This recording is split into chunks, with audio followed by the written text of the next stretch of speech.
Hi, my name is Tiffany Lagos, and I'm going to explain my projectile motion simulation for Dr. Mateo of Boyce 267 Engineering Programming class for Oregon Institute of Technology.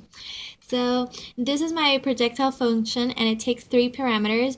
X0 as my initial position, V0 as the initial velocity, and theta as the angle the projectile is being launched. The variable g is the gravity at 9.81 meters per second square. And in order to calculate time of flight, distance traveled, and maximum height, I use the following equations. Time of flight, 2 times initial velocity sine theta divided by gravity. The x range is initial velocity cosine theta times time of flight. The max height is initial velocity squared sine squared theta divided by 2 times gravity. And t is the length space of 100 vectors from 0 to time of flight.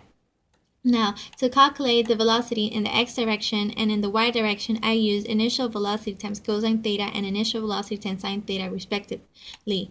And in order to calculate the x point and the y points that are going to be plotted, I use the following equations.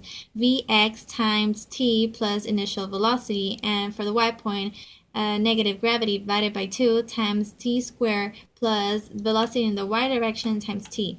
And then we plot the x and y points and display the x range and max height in the plot.